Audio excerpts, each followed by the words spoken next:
ముందుగా మన తండ్రి అయిన దేవునికి ప్రభు అయిన యేసుక్రీస్తు ద్వారా వేవేల కృతజ్ఞతాస్తుతులు చెల్లిస్తూ ఈ యొక్క మార్నింగ్ ప్రేయర్ ద్వారా లేఖనం ఏమి చెప్పుచున్నది అని ఆలోచించి అనేక మందిని ఆలోచింపజేయడానికి చేరువచ్చినటువంటి మీ అందరికీ కూడా ప్రభు అయిన యేసుక్రీస్తు నామములో శుభాభివందనములు తెలియజేస్తూ సహోదరులు అప్పారావు గారి ప్రారంభ ప్రార్థన ద్వారా ఈనాటి మార్నింగ్ ప్రేయర్ కార్యక్రమమును మనం ప్రారంభించుకుందాము.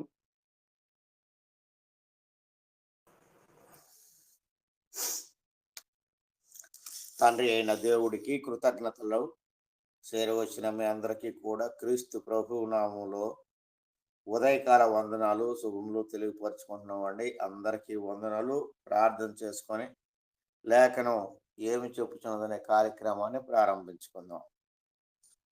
సర్వోన్నతుడవు, మహోన్నతుడవు, మహాగణుడు అయిన తండ్రి, భూమి ఆకాశములకు అధిపతివైన దేవ, మీ శ్రేష్టమైన బహుబలమైన విలువైన మీ నామమునకు తండ్రి స్తుతులు, స్తోత్రాలు, కృతజ్ఞతాస్తుతులు చెల్లించుకుంటున్నాం. ఉదయకాలమందు లేఖనము ఏమి చెప్పుచున్నదనే కార్యక్రమము ప్రార్థన ద్వారా మేము ప్రారంభించుకొని పోచుండగా తండ్రి సమస్తము మీ మహిమ కొరకు జరిగించమని ప్రార్థిస్తున్నాం. చేరువచ్చిన సేవకులను మీ పిల్లలందరినీ దీవించి ఆస్వాదించి ఆయుర ఆరోగ్యములను, స్వరమును, బలమును, శక్తినిచ్చి మీరే ఘనత మహిమ పొందమని ప్రార్థిస్తున్నాం. తండ్రి రావలసిన వారిని దీవించి సకాలంలో నడిపించమని వేడుకుంటున్నాం. సంతోషం, ఉత్సాహం అనుగ్రహించమని ప్రార్థిస్తున్నాం. వాక్యాన్ని నాయన బోధించడానికి సిద్ధంగా ఉన్న మీ కుమారులను దేవకిరణ గారిని, అనిల్ బాబును మీరు జ్ఞాపకం చేసుకుని దీవించి జ్ఞానము, వివేకమును, చక్కని ఉచ్చారణ అనుగ్రహించి మీరే ఘనత మహిమ పొందుకొనమని, పాడబోచున్న వారికి బలమును, స్వరమును అనుగ్రహించి మీరే ఘనత పొందమని యేసుక్రీస్తు ప్రభు నామమున ప్రార్థించి అడిగి వేడుకుంటున్నాం తండ్రి. ఆమేన్. చక్కగా ప్రార్థన చేసినటువంటి సహోదరులు అప్పారావు గారికి వందనములు తెలియజేస్తూ మొదటి కీర్తనగా సహోదరులు నరేష్ గారు పాడి వినిపిస్తారు. రెండవ కీర్తనగా సహోదరులు లాలయ్య గారు పాడి వినిపిస్తారు. హలో హలో వినిపిస్తుంది నరేష్. Okay okay. క్రీస్తునందు సహోదరి సహోదరులకు క్రీస్తునామంలో వందనం తెలియజేస్తున్నాను. తండ్రి అయిన దేవుని ప్రభువైన యేసుక్రీస్తు ద్వారా స్తుతించి మహిమపరచుకున్నాము. ఆపత్కాలములో ఆశ్రయ దుర్గము, యెహోవా నమ్మదగిన సహాయకుడు. ఆపత్కాలములో ఆశ్రయ దుర్గము, యెహోవా నమ్మదగిన సహాయకుడు. ఆయన భక్తులారా ధైర్యముగా నుండుడి, ఆయన భక్తులారా ధైర్యముగా నుండుడి, ఆయన ప్రజలను దయతో కాపాడును, ఆయన ప్రజలను దయతో కాపాడును. ఆపత్కాలములో ఆశ్రయ దుర్గము, యెహోవా నమ్మదగిన సహాయకుడు. ఐగుప్తులో తన ప్రజల మొరను వినలేదా, బానిసత్వము నుండి వారిని విడిపించలేదా. ఐగుప్తులో తన ప్రజల మొరను వినలేదా, బానిసత్వము నుండి వారిని విడిపించలేదా.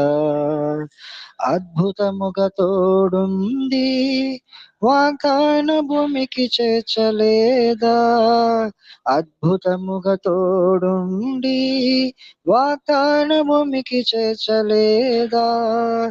అప్పుడు నా దేవుడే ఇప్పుడున్నాడు, మారని దేవుడు యెహోవా. అప్పుడు నా దేవుడే ఇప్పుడున్నాడు, మారని దేవుడు యెహోవా. ఆపత్కాలములో ఆశ్రయ దుర్గము, యెహోవా నమ్మదగిన సహాయకుడు.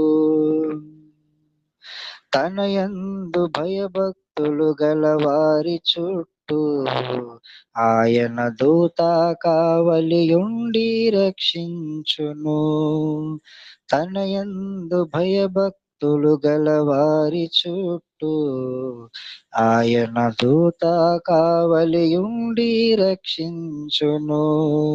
సింహముల గుహలో దానియేలును కాపాడిన దేవుడు, సింహముల గుహలో దానియేలును కాపాడిన దేవుడు, అగ్నిగుండమైనను తప్పించి రక్షించిన సమర్థుడు. అగ్నిగుండమైనను తప్పించి రక్షించిన సమర్థుడు. ఆపత్కాలములో ఆశ్రయ దుర్గము, యెహోవా నమ్మదగిన సహాయకుడు. మనుషులైన రాజులను నమ్ముకొనుట కంటే యెహోవాను ఆశ్రయించుటెంతో మేలు.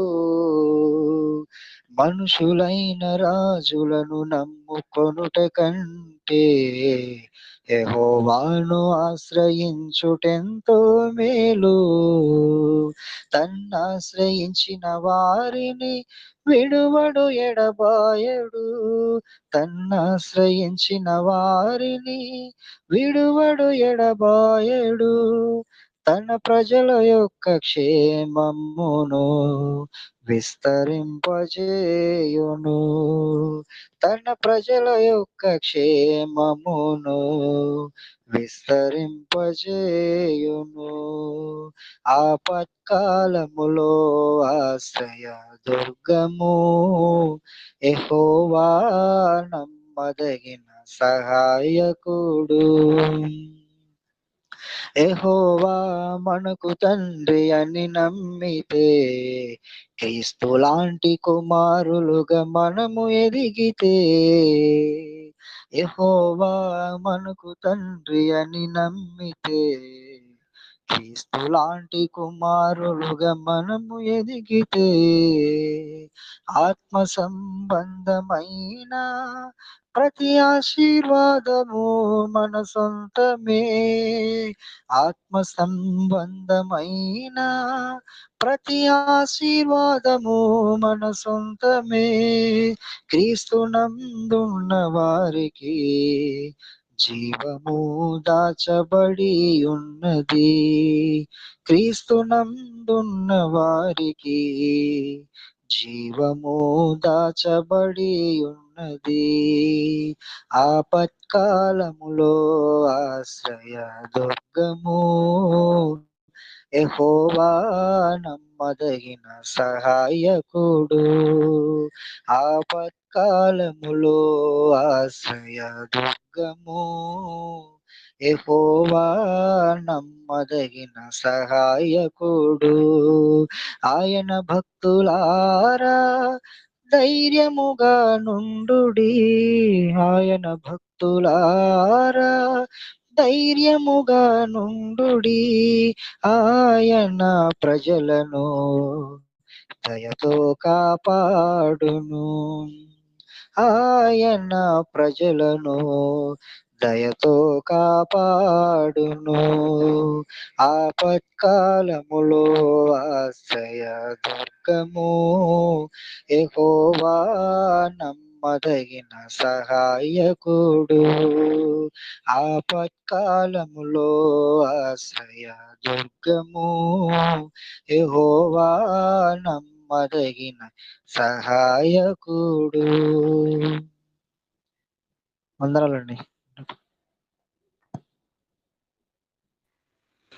క్రీస్తు నామములో సహోదరులందరికీ కూడా వందనాలండి. అలాగే పాట పాడిన నరేష్ బాబు గారికి కూడా వందనాలు తెలియజేస్తూ ఉన్నా. నిజమైన ద్రాక్షవల్లి నీవే, నిత్యమైన సంతోషము నీలోనే. నిజమైన ద్రాక్షవల్లివి నీవే, నిజమైన సంతోషము నీలోనే. శాశ్వతమైనది, ఎంతో మధురమైనది నా పైన నీకున్న ప్రేమ. ఎనలేని నీ ప్రేమ, ఎనలేని నీ ప్రేమ. నిజమైన ద్రాక్షవల్లివి నీవే, నిత్యమైన సంతోషము నీలోనే. అతికాంక్షణీయుడ దివ్యమైన నీ రూపులో జీవించుచున్నాను, నీ ప్రేమకు నే పత్రికగా. అతికాంక్షణీయుడ దివ్యమైన నీ రూపులో జీవించుచున్నాను, నీ ప్రేమకు నే పత్రికగా. శిథిలమయ్యుండగా నన్ను నీదు రక్తముతో కడిగి, నీ పోలికగా మార్చినావే నా మెస్సయ్యా. నీ పోలికగా మార్చినావే నా మెస్సయ్యా. నిజమైన ద్రాక్షవల్లి నీవే, నిత్యమైన సంతోషము నీలోనే. నా ప్రాణ ప్రియుడా, శ్రేష్టమైన ఫలములతో అర్పించుచున్నాను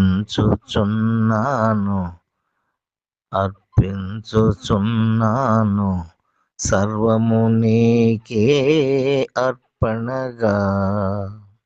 నా ప్రాణ ప్రియుడా, శ్రేష్టమైన ఫలములతో అర్పించుచున్నాను సర్వము నీకే అర్పణగా. వాడిపోనివ్వక నాకు ఆశ్రయమైతివి నీవు, జీవపు ఊటవై బలపరచితివి నా మెస్సయ్యా. జీవపు ఊటవై బలపరచితివి నా మెస్సయ్యా. నిజమైన ద్రాక్షవల్లి నీవే, నిత్యమైన సంతోషము నీలోనే. షాలేము రాజా, రమ్యమైన సీయోనులో నన్ను నడిపించుము, నీ చిత్తమైన మార్గములో. షాలేము రాజా, రమ్యమైన సీయోనులో నడిపించుచున్నావు, నీ చిత్తమైన మార్గములో. అలచిపోనీయక నన్ను నీదు ఆత్మతో నింపి, ఆదరణకర్తవై నన్ను చేర్చుము నీ రాజ్యములో.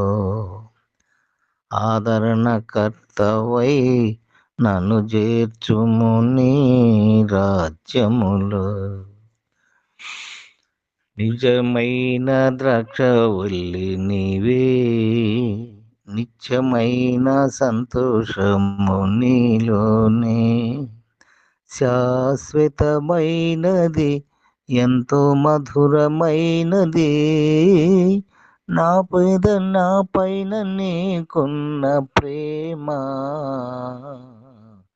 ఎనలేని నీ ప్రేమ,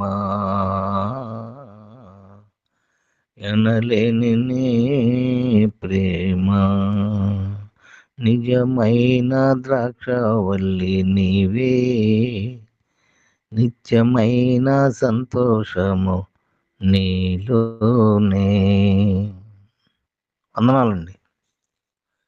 వందనాలు. ఇప్పుడు చక్కగా పాటలు పాడి వినిపించినటువంటి సహోదరులు ఇరువురికి వందనములు తెలియజేస్తూ నిర్గమకాండము 29వ అధ్యాయము వాక్యపట్న భాగంగా చదువుకుందాము.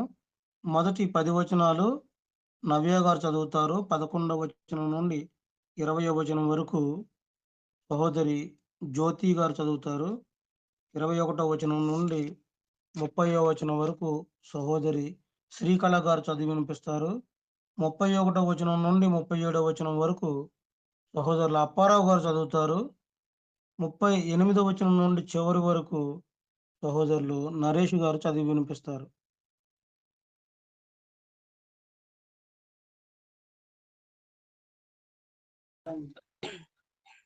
వారు నాకు యాజకులగునట్లు వారిని ప్రతిష్ఠించుటకు నీవు వారికి చేయవలసిన కార్యమేదనగా ఒక కోడెదొడను, కళంకములని 2 పొట్టేళ్లను, పొంగని రొట్టెను, పొంగనివై నూనెతో కలిసిన భక్ష్యములను, పొంగనివై నూనె పూసిన పలచని అప్పడములను తీసుకొనుము. గోధుమ పిండితో వాటిని చేసి ఒక గంపలో వాటిని పెట్టి ఆ గంపను, ఆ కోడెను, ఆ 2 పొట్టేళ్లను తీసుకుని రావలెను. మరియు నీవు అహరోనును అతని కుమారులను ప్రత్యక్షపు గుడారము యొక్క ద్వారము దగ్గరకు తీసుకొని వచ్చి నీళ్లతో వారికి స్నానము చేయించి ఆ వస్త్రములను తీసుకొని చొక్కాయిని, ఏఫోదు నిలువుటంగిని, ఏఫోదును, పతకమును అహరోనుకు ధరింపజేసి ఏఫోదు విచిత్రమైన నడికట్టును అతనికి కట్టి అతని తల మీద పాగాను పెట్టి ఆ పాగ మీద పరిశుద్ధ కిరీటముంచి అభిషేక తైలమును తీసుకుని అతని తల మీద పోసి అతని నభిషేకింపవలెను. మరియు నీవు అతని కుమారులను సమీపింపచేసి వారికి చొక్కాయిలను తొడిగింపవలెను. అహరోనుకును అతని కుమారులకును దానిని కట్టి వారికి దట్టిని కట్టి వారికి కుల్లాయిలను వేయింపవలెను. నిత్యమైన కట్టడను బట్టి యాజకత్వము వారికగును. అహరోనును అతని కుమారులను అలాగున ప్రతిష్ఠింపవలెను. మరియు నీవు ప్రత్యక్షపు గుడారము నెదుటికి ఆ కోడెను తెప్పింపవలెను. అహరోనును అతని కుమారులను కోడె తల మీద తమ చేతిలో నుంచగా. అందరికీ వందనాలండి. ప్రత్యక్షపు గుడారం యొక్క ద్వారం వద్ద యెహోవా సన్నిధి ఆ కోడెను వధింపవలెను. ఆ కోడె రక్తంలో కొంచెం తీసుకొని నీ వ్రేలితో బలిపీఠం క్రొమ్ముల మీద చెమిరి ఆ రక్త శేషమంతయు బలిపీఠపు తడుగున పోయవలను. మరియు ఆంత్రములను కప్పుకొను క్రొవ్వంతటిని, కాలేజం మీది వపను, 2 మూత్ర గ్రంథులను, వాటి మీది క్రొవ్వును నీవు తీసి బలిపీఠం మీద దహింపవలెను. ఆ కోడి మాంసమును, దాని చర్మమును, దాని పేడను పాలెమునకు వెలుపల అగ్నితో కాల్చవలెను. అది పాప పరిహారార్థమైన బలి. నీవు ఆ పొట్టేళ్లలో ఒకదాన్ని తీసుకొనవలెను. అహరోను అతని కుమారులను ఆ పొట్టేలు తల మీద తమ చేతులుంచగా నీవు ఆ పొట్టేలును వధించి దాని రక్తం తీసి బలిపీఠం చుట్టూ ప్రోక్షింపవలెను. అంతటా నీవు ఆ పొట్టేలును, దాని అవయవములను దేనికి అది విడదీసి దాని అంత్రములను, దాని కాళ్లను కడిగి దాని అవయవములతోనూ తలతోనూ చేర్చి బలిపీఠం మీద ఆ పొట్టేలంతయు దహింపవలెను. అది యెహోవాకు దహన బలి, యెహోవాకు ఇంపైన సువాసన గల హోమము. మరియు నీవు రెండవ పొట్టేలను తీసుకొనవలెను. అహరోనును అతని కుమారులను ఆ పొట్టేలు తల మీద తమ చేతులుంచగా ఆ పొట్టేలును వధించి దాని రక్తములో కొంచెము తీసి అహరోను కుడి చెవి కొన మీదను అతని కుమారుల కుడి చెవుల కొన మీదను వారి కుడి చేతి బొటన వేళ్ల మీదను వారి కుడికాలి బొటన వేళ్ల మీదను చెమిరి బలిపీఠం మీద చుట్టూ ఆ రక్తము ప్రోక్షింపవలెను. అందరికి వందాలండి. మరియు నీవు బలిపీఠం మీద ఉన్న రక్తములోను అభిషేక తైలములోను కొంచెం తీసి అహరోను మీదను అతని వస్త్రం మీదను అతనితో అతని కుమారు మీదను అతని కుమారుల వస్త్రం మీదను ప్రోక్షింపవలెను. అప్పుడు అతడును అతని వస్త్రములను అతనితో ఉన్న అతని కుమారులను అతని కుమారుల వస్త్రములను ప్రతిష్టమగులను. మరియు అది అపవిత్ర అది ప్రతిష్టమైన పొట్టేలు కనుక దాని కొవ్విన తోకను ఆంత్రములను కప్పు కొవ్వును కలేజం మీది వఫను 2 మూత్రగంధం వాటి మీద కొవ్వును కుడి చెప్పను గుండ్రని రొట్టెను నూనెతో వండిన ఒక భక్ష్యమును యెహోవా ఎదురున్న పొంగిన వాటిలో పలచిన ఒక అప్పడం తీసుకొని అహరోను చేతిలోను అతని కుమారుల చేతిలో వాటన్నింటినీ ఉంచి అల్లాడింపు నైవేద్యముగా యెహోవా సన్నిధిని వాటిని అల్లాడింపవలెను. తరువాత నీవు వారి చేతుల నుండి వాటిని తీసుకొని యెహోవా సన్నిధిని ఇంపైన సువాసన కలిగినట్లు దహన బలిగా వాటిని బలిపీఠం మీద దహింపవలెను. అది యెహోవాకు హోమము. మరియు అహరోనుకును ప్రతిష్ఠితమైన పొట్టేలు నుండి బోరను తీసి అల్లాడింపల అర్పణము యెహోవా సన్నిధిని దాన్ని అల్లాడింపవలెను. అది నీ వంతకును. ప్రతిష్ఠితమైన ఆ పొట్టేలులో అనగా అహరోను మీదియు అతని కుమారు మీదనైన దానిలో అల్లాడింపబడిన బోరను ప్రతిష్ఠితమైన జబ్బను ప్రతిష్ఠింపవలెను. అది ప్రతిష్ఠాత్మ కనుక నిత్యమైన కరుణ చొప్పున అది ఇశ్రాయేలు నుండి అహరోనుకును అతని కుమారునికును అగును. అది ఇశ్రాయేలు అర్పించిన సమాధాన బలుల నుండి తాము చేసిన ప్రతిష్ఠార్పణ అనగా వారు యెహోవాకు చేసిన ప్రతిష్ఠార్పణగా ఉండును. మరియు అహరోను ప్రతిష్ఠా వస్త్రములను అతని తరువాత అతని కుమారులకును వారు అభిషేకం పొందుటకు ప్రతిష్ఠింపబడుటకు వాటిని ధరించుకొనవలెను. అతని కుమారులలో ఎవడు అతని ప్రతిగా యాజకుడును అతని పరిశుద్ధ స్థలంలో సేవ చేయుటకు ప్రత్యక్ష గుడారంలో వెళ్ళినప్పుడు 7 దినములు వాటిని వేసుకోవలెను. మరియు నీవు ప్రతిష్ఠితమైన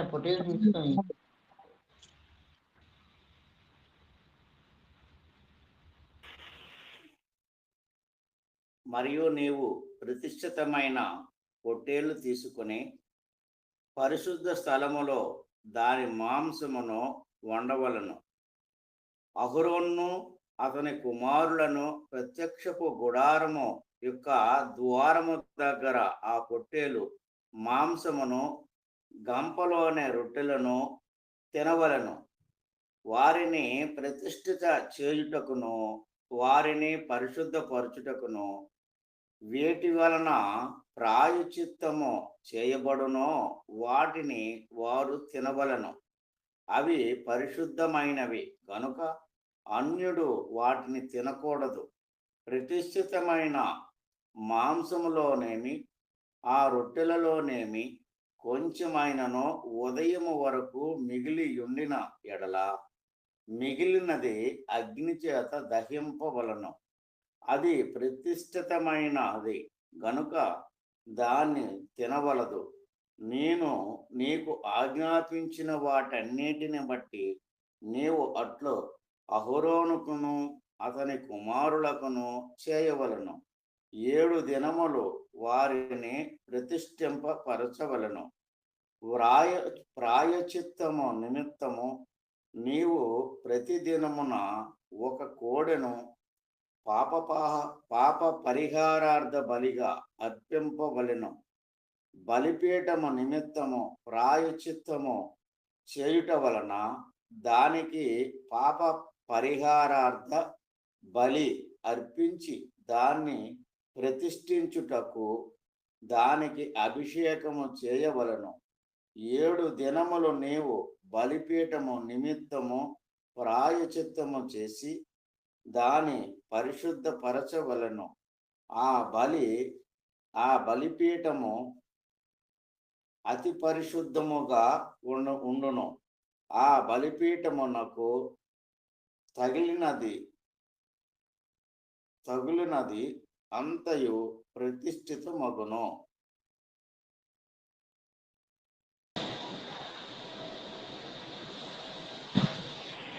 నీవు బలిపీఠము మీద నిత్యమును అర్పింపవలసినదేమనగా ఏడాదివి 2 గొర్రె పిల్లలను, ప్రతిదినము ఉదయమందు 1 గొర్రె పిల్లను, సాయంకాలమందు 1 గొర్రె పిల్లను అర్పింపవలెను. దంచి తీసిన 30 నూనెతో కలిపిన 10వ వంతు పిండిని పానీయార్పణముగా 30 ద్రాక్ష రసమును మొదటి గొర్రె పిల్లతో అర్పింపవలెను. సాయంకాలమందు 2వ గొర్రె పిల్లను అర్పింపవలెను.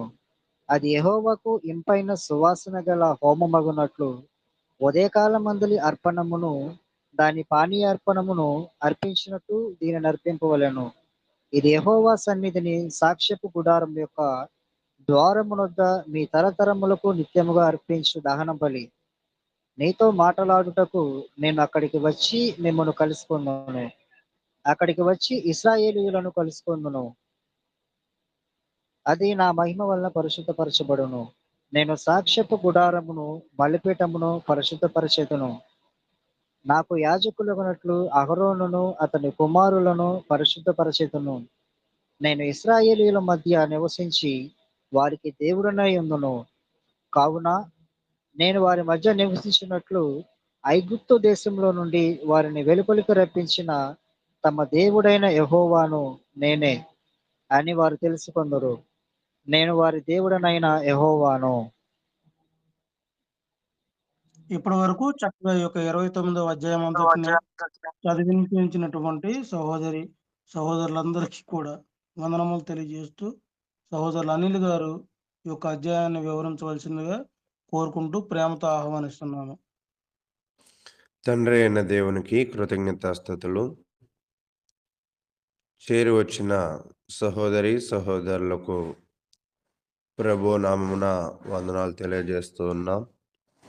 ఇటువంటి గొప్ప కార్యక్రమంలో దేవుడు నన్ను కూడా పాలు పంచుకోవడానికి నాకు ఇచ్చిన యొక్క ధన్యతను బట్టి మరి దేవునికి కృతజ్ఞతాస్తుతులు చెల్లిస్తూ చేరు వచ్చిన సహోదరి సహోదరులందరికీ కూడా ప్రభు నామమున వందనాలు తెలియజేస్తూ ఉన్నాను. ప్రియ సహోదరులారా, మనము ఈరోజు 29వ అధ్యాయాన్ని ధ్యానిద్దాం.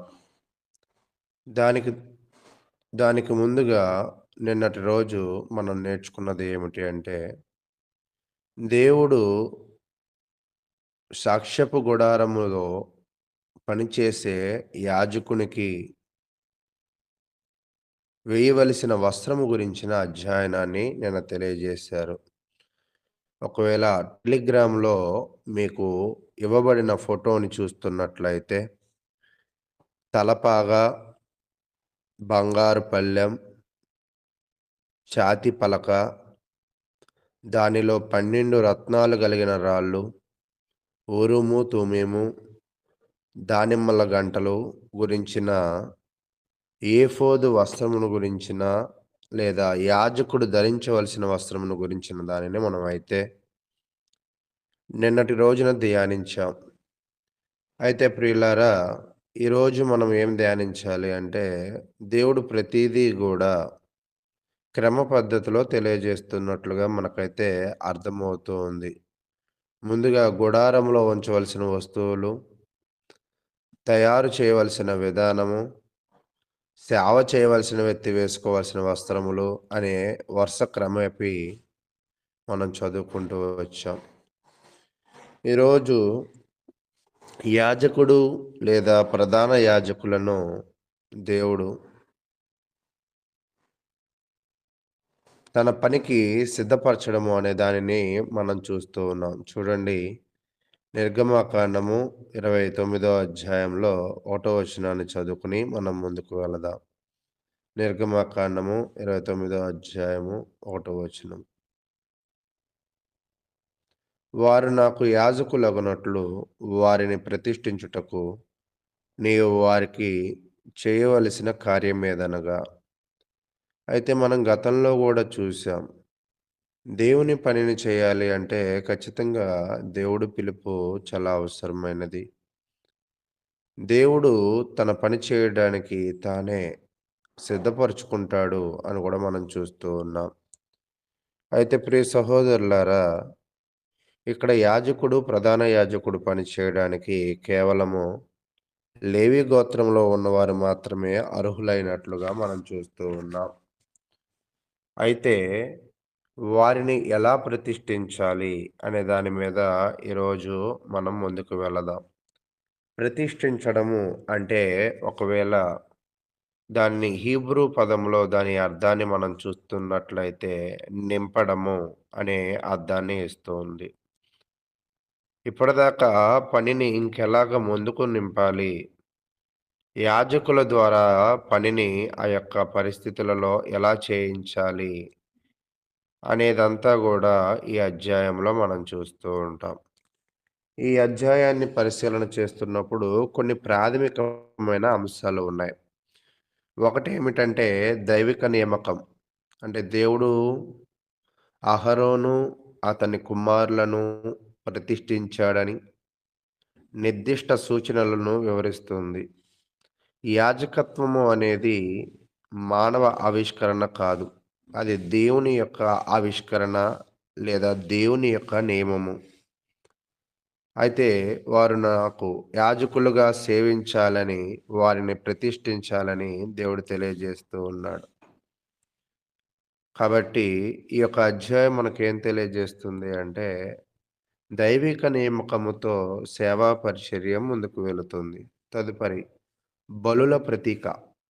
అంటే దేవుడు బలులను అర్పించడానికి ప్రాయశ్చిత్తముగా, సమర్పణగా, దేవునితో శాంతిని సూచించే విధముగా బలులు, ఎద్దు, కోడెలు, పొటేళ్ళు వివిధ అర్పణలను ఇక్కడ వివరిస్తూ ఉన్నారు. ఈ బలులు చివరికి మనకి ఎవరిని చూపిస్తాయంటే క్రీస్తు అంతిమ బలిని సూచిస్తూ ఉంటాయి. తదుపరి ఈ బలులు ఎందుకు అనేది చూస్తున్నప్పుడు దైవిక నియామకము, తర్వాత బలులు. తర్వాత మూడో విషయం ఏమిటి అంటే పవిత్రత, స్వచ్ఛత. ఈ బలులు ఎందుకు అంటే పవిత్రతకు, స్వచ్ఛతకు. అహరోను తన కుమారులను యాజకులుగా వారిని కడగడము అంటే స్నానం చేయించడం, దేవుని సేవ చేసే వారిలో స్వచ్ఛత మరియు పవిత్రత యొక్క అవసరాన్ని సూచిస్తూ ఉంది. ఈరోజు చాలామంది గూడా మనసులో చాలా భావజాలాలు పెట్టుకొని దేవుని పని చేస్తూ ఉంటారు. కానీ దేవుని పని చేయాలి అంటే ఖచ్చితంగా స్వచ్ఛత, పవిత్రత చాలా అవసరమైనది అని పాత నిబంధన అయితే తెలియజేస్తుంది. దేవుణ్ణి సమీపించే ముందు ప్రతి ప్రధాన యాజకుడు తన పాపాలను శుద్ధిపరచుకోవాలి. అంటే మీకు అర్థమవుతుందా? ఈ యాజకులను నిర్ణయించిందేమో దైవ నియమం. బలులు ఎందుకు అంటే క్రీస్తు బలిని చూపించడానికి, పవిత్రతను, స్వచ్ఛతను చూపించడానికి. తర్వాత నూనెతో అభిషేకం. అహరోనును నూనెతో అభిషేకించడం, సేవ కొరకు వారిని సిద్ధపరచడము అనేది చూస్తూ ఉన్నాం. తర్వాత శాశ్వత యాజకత్వం గురించి. శాశ్వతమైన యాజకత్వము ఎలాగ ముందుకు వెళుతుందో అనే విషయాలు ఇక్కడ ప్రప్రథమంగా మనం చూస్తూ ఉంటాం. కాబట్టి 29వ అధ్యాయంలో యాజకుడు, బలుల ద్వారా స్వచ్ఛత, అభిషేకము, ఈ యాజకత్వము అనే విషయాలు మనకైతే అర్థమవుతూ ఉన్నాయి. అయితే ప్రియులారా, కొంత లోతుగా దీనిని అధ్యయనం చేయడానికి మనం ముందుకు వెళదాం. దీనిని మనం పరిశీలన చేస్తున్నప్పుడు దీనిలో ఎంతమంది వ్యక్తులు ఉన్నారు ఈ అధ్యాయంలో అంటే, ముందుగా దేవుడు ఉన్నాడు. దేవుడు తన ఆజ్ఞల ద్వారా మోషేని గైడ్ చేస్తూ ఉన్నాడు. కాబట్టి ఇక్కడ మొట్టమొదటిగా కనబడే వాళ్ళు ఎవరంటే దేవుడు. గైడ్ చేసేవాడుగా. ఆ గైడెన్స్‌ని ఆచరించే వ్యక్తిగా ఉండేది ఎవరంటే మోషే. దానిని అంగీకరించి ముందుకు వెళ్ళే వ్యక్తి ఎవరు అంటే అహరోను, అతని యొక్క కుమారులు. కాబట్టి ప్రియులారా, 29వ అధ్యాయంలో మనకి కేవలము ఎంతమంది కనపడతారంటే మోషే, అహరోను వారి యొక్క కుమారులు కనపడతారు. ఎందుకు అంటే వీళ్ళే యాజకత్వము నియమింపబడిన వంశము అని మనం చూస్తూ ఉన్నాం. అయితే ప్రియులారా, దీనిలో మనం పరిశీలన చేస్తూ ఉంటే మరింతగా లోతుగా మనం అధ్యయనం చేస్తున్నప్పుడు ఇక్కడ ప్రాముఖ్యమైన బలుల గురించి తెలియజేస్తూ ఉన్నాడు. ఏంటి ఆ బలులు అంటే మొట్టమొదటిగా పాప పరిహారార్థపు బలి, రెండవదిగా దహన బలి, మూడవదిగా సమాధాన బలి. ఒకవేళ మీరు ఎవరైనా చూడగలిగితే టెలిగ్రామ్‌లో మీకు ఒక పిక్చర్ అనేది పంపించబడింది. ఆ టెలిగ్రామ్‌లో ఉన్న పిక్చర్‌ని చూస్తూ ఉంటే ఇంకా మీకు బాగా అర్థమవుతుంది. యాజకుల యొక్క ప్రతిష్ఠిత కార్యము అనే ఒక పిక్చర్‌లో పాప పరిహారార్థపు బలికి దేనిని వాడారంటే కోడెను వాడారు. దహన బలి కొరకు ఏది వాడారంటే పొట్టేళ్లను వాడినట్లుగా మనం చూస్తూ ఉన్నాం. సమాధాన బలికి, మిగతా బలులకి మిగతా విషయాలను వాడినట్లుగా మనమైతే చూస్తూ ఉన్నాం. పాప పరిహారార్థపు బలి యొక్క ఉద్దేశం ఏమిటి అంటే పాపాలకు ప్రాయశ్చిత్తము చేయడమే పాప పరిహారార్థపు బలి. ఎందుకు యాజకులు పాప పరిహారార్థపు బలి అర్పించాలి అంటే వీళ్ళు దేవుని సేవ చేయాలంటే వాళ్ళ పాపాలను వాళ్ళు కడుగుకోవాలి. మొదటి పాయింట్. దహన బలి దేనికి అంటే దహన బలి వల్ల దేవునికి సంపూర్ణ సమర్పణను మనం సూచిస్తూ ఉన్నాం. తన్ను తాను సంపూర్ణంగా సమర్పించుకున్న విధానాన్ని అక్కడ సూచింపబడుతూ ఉంది.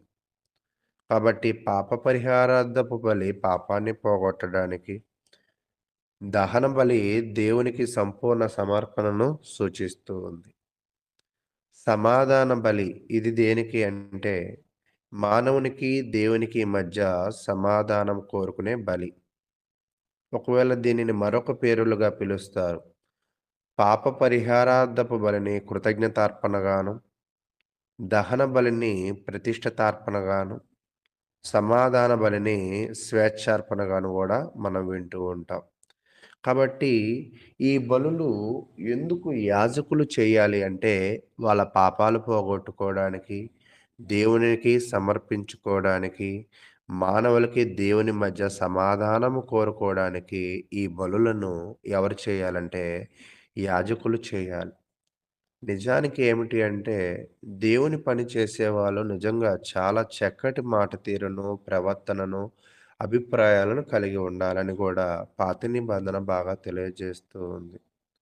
అయితే ప్రియులారా, మనం చూస్తూ ఉన్నప్పుడు ఈ యొక్క ప్రతి యొక్క బలి యొక్క ప్రాముఖ్యత ఏమిటి అంటే అవి పవిత్రతను చూపిస్తూ ఉన్నాయి, ప్రాయశ్చిత్తాన్ని చూపిస్తూ ఉన్నాయి, ముందు చూపును చూపిస్తూ ఉన్నాయి. కాబట్టి ఈ యొక్క అధ్యాయంలో వీటిని మనము ఎందుకు చూస్తూ ఉంటామంటే ఇది ప్రతీదీ కూడా రాబోయే క్రీస్తు యొక్క బలికి సాదృశ్యముగా మనం చూస్తూ ఉన్నాం. ఇంకొంచెం లోతుగా కొన్ని విషయాలు ధ్యానించి మనం ముందుకు వెళ్ళడానికి ప్రయత్నం చేద్దాం. ఈ బలులు ఇచ్చిన తరువాత వాళ్ళు పాపాలను కడుగుకున్న తర్వాత వాళ్ళు కోడెను, పొట్టేళ్లను అర్పణ చేసిన తర్వాత వాళ్ళు యాజకులుగా వస్త్రాలను ధరించుకోవాలి.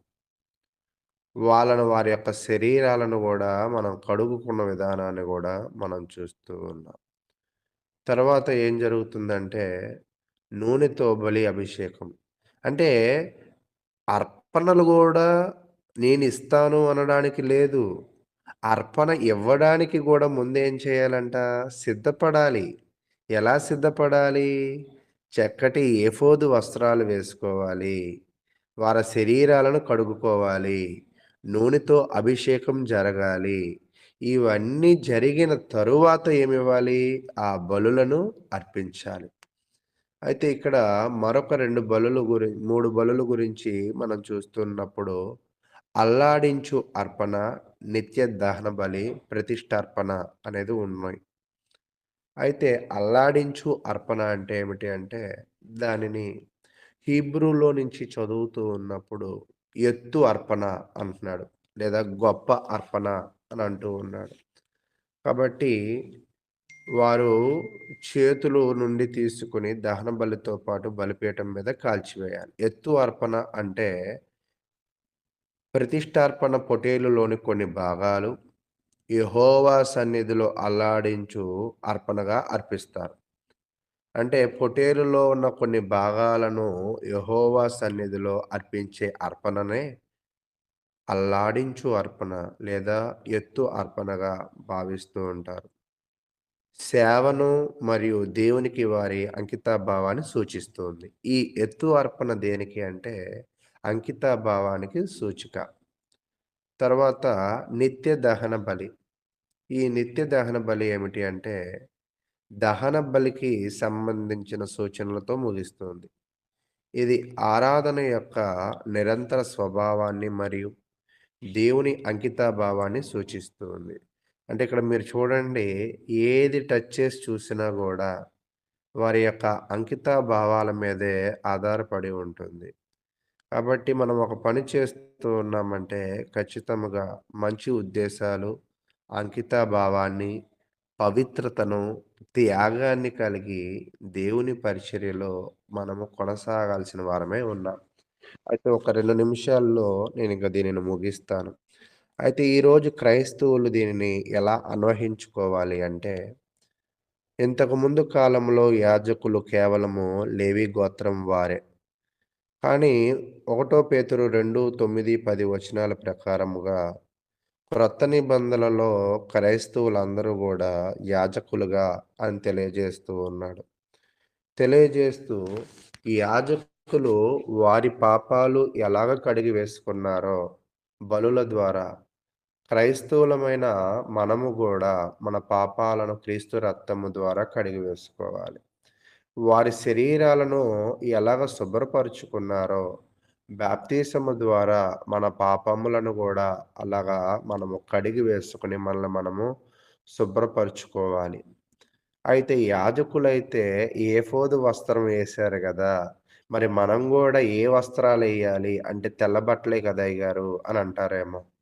అయితే మనం తెల్ల బట్టలు ఏయడం కాదు గానీ, క్రీస్తును ధరించాలి అని తెలియజేస్తున్నారు. క్రీస్తును ధరించడము అంటే ఏంటంటే, నీతియుక్తమైన జీవితాన్ని కలిగి ఉండడము అని తెలియజేస్తుంది. లేదా పాపపు వస్త్రాలను తీసివేసి, నీతి అను నూతన వస్త్రాలను ధరించడము అనేది తెలియజేస్తూ ఉంది. యాజకుడు అభిషేకింపబడవలెను అని తెలియజేశాడు కదా! మనము దేనిలో అభిషేకింపబడాలి అంటే, మనం చూస్తూ ఉన్నప్పుడు మన హృదయాలను అభిషేకించువాడు ఎవరంటే దేవుడే అని తెలియజేస్తూ ఉన్నాడు.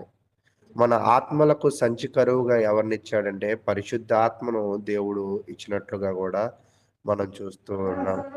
కాబట్టి ప్రియ సహోదరులారా, వాళ్ళ అంకిత భావముతోనూ, పవిత్రతతోనూ వాళ్ళు దహన బలులను అర్పించినట్లుగా క్రైస్తవులమైన మనము గూడా క్రీస్తు సాదృశ్యమైన రొట్టెను, ద్రాక్ష రసమును తీసుకొనుచున్నప్పుడు భక్తి శ్రద్ధలతోనూ, అంకితా భావముతోనూ మనము వాటిని తీసుకునే వారిగా గూడా ఉండాలి.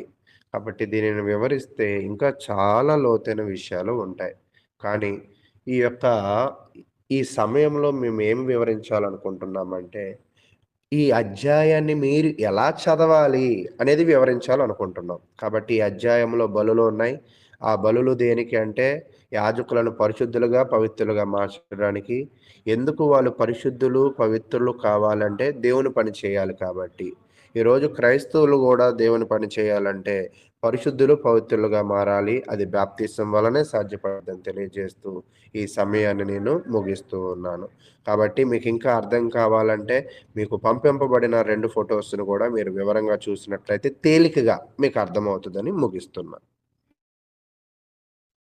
ఇప్పటి వరకు చక్కగా స్పష్టంగా 29వ అధ్యాయం అంతటిని కూడా క్లుప్తంగా తెలియజేసినటువంటి సహోదరులు అనిల్ గారికి వందనములు తెలియజేస్తూ, సహోదరులు యేసుపాదం గారు ఇప్పటివరకు జరిగినటువంటి కార్యక్రమం అంతటి విషయమై, అలాగే తదుపరి దేవకర్ణ గారి మెసేజ్ కొరకు కూడా క్లుప్తంగా ప్రార్థన చేయవలసిందిగా కోరుకుంటూ ప్రేమతో ఆహ్వానిస్తున్నాము.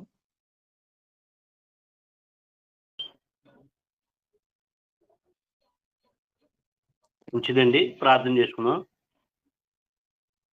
మమ్మల్ని మిక్కిలిగా ప్రేమించిన ప్రియ పరలోకపు తండ్రి, మీ ఘనమైన, ఉన్నతమైన, శ్రేష్టమైన, మహోన్నతమైన నామానికి మీ ప్రియకుమారుడును, మా ప్రభువును, రక్షకుడైన యేసుక్రీస్తు నామంలో మీకు స్తుతులు, స్తోత్రములు, కృతజ్ఞతలు తెలియజేసుకుంటున్నాం తండ్రి.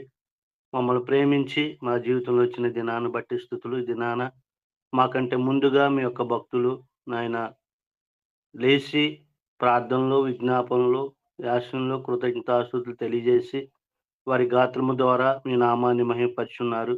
మీ పరిశుద్ధ గ్రంథాన్ని ధ్యానించి ఉన్నారు తండ్రి.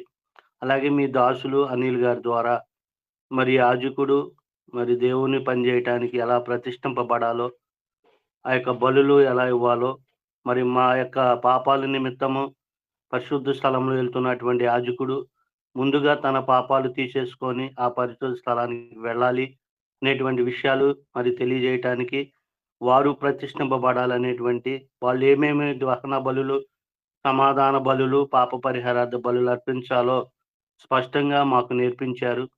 అందును బట్టి మీ కృతజ్ఞతలు తండ్రి.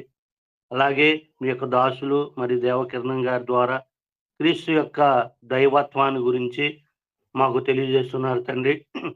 ఆ దైవత్వంలో ఆయన యొక్క మరణం అనేది ఎంత ప్రాముఖ్యమైందో మేము నాయన నేర్చుకుంటున్నాము. ఇంకనూ మా నాయన మీ యొక్క దాసుల ద్వారా మాకు నాయన ఎలాంటి సమాచారాన్ని మరి తెలియజేయాలని దాసులు సిద్ధపడి ఉన్నారు. సిద్ధపడినటువంటి విషయాలు ఆయన మంచిగా ఆయన మాకు అర్థమయ్యే రీతిలో బోధించే సామర్థ్యాన్ని మరింతగా వారికి దయచేయమని కోరుకుంటూ, వినుచున్నటువంటి మాకు గ్రహించే మనసును కూడా దయచేయమని విజ్ఞాపన చేసుకుంటూ, ఈ మనవులు మీ ప్రియకుమారుడును, మా ప్రభువును, రక్షకుడైన యేసుక్రీస్తు నామంలో ఈ మనవులన్నీ అడిగి వేడుకొనుచున్న ప్రియ పరలోకపు తండ్రి, ఆమేన్. ప్రార్థన చేసినటువంటి సహోదరులు యేసుపాదం గారికి వందనములు తెలియజేస్తూ, సహోదరులు దేవకర్ణ గారు వారికి ఇవ్వబడినటువంటి సమయం అంతటిని కూడా సంపూర్ణంగా వినియోగించుకోవాలని కోరుకుంటూ ప్రేమతో ఆహ్వానిస్తున్నాము.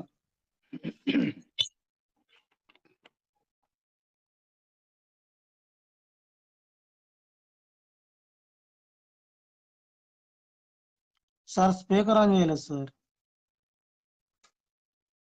ఓకే, ఈ ఉదయకాల సమయంలో మరొక శ్రేష్టమైన దినమును మనకు అనుగ్రహించిన మన పరలోకపు తండ్రైన దేవునికి నా కృతజ్ఞతాస్తుతులు చెల్లిస్తున్నాను. అలాగే శ్రద్ధగా వాక్యము వినుటకు సిద్ధంగా ఉన్న నా ప్రియ సహోదరి సహోదరులందరికీ నా హృదయపూర్వక వందనములు తెలియజేస్తూ ఉన్నాను.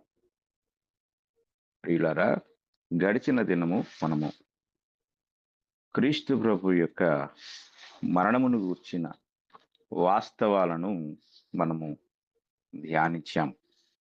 క్రీస్తు ప్రభు యొక్క మరణమును గూర్చిన వాస్తవ సత్యాలను మనం పరిశీలించితే, పాత నిబంధనలో ఆయన గూర్చి, ఆయన మరణాన్ని గూర్చి ముందుగా చెప్పబడిన కొన్ని రూపాలను గూర్చి మనము ధ్యానించాం. ఆ తరువాత ఆయన మరణమును గూర్చి ముందుగా చెప్పబడిన ప్రవచనాలు, ప్రవచనాత్మకమైన సందేశాలు కూడా మనము తెలుసుకున్నాము. ఈరోజు మనము క్రొత్త నిబంధన యొక్క బయలుపాటు లేక క్రొత్త నిబంధన ప్రత్యక్షపరిచిన విషయాలను గూర్చి మనము నేర్చుకోబోతున్నాం. ఇందులో మొదటిగా సాధారణమైన ప్రత్యక్షతను గూర్చి మనం ఆలోచించినట్లయితే, సర్వసాధారణంగా క్రొత్త నిబంధన అందులో 4 సువార్తల్లో ప్రత్యక్షపరచబడిన సత్యాలు మనం ఆలోచిస్తే, మొదటి సువార్తికుడైన మత్తయి గారు 3వ వంతు తన సువార్త రచనలో ఆయన మరణాన్ని గూర్చి బయలుపరచడం జరిగింది. అంటే మత్తయి సువార్త మూడవ వంతు అంటే ఆ సువార్తలో మూడవ వంతు సత్యాన్ని అంటే ప్రభు యొక్క మరణాన్ని గురించి బయలుపరచడం. అలాగే మార్కు సువార్త కూడా మూడవ వంతు కంటే ఎక్కువగా యేసుక్రీస్తు యొక్క మరణాన్ని గురించి చెప్పటం జరిగింది.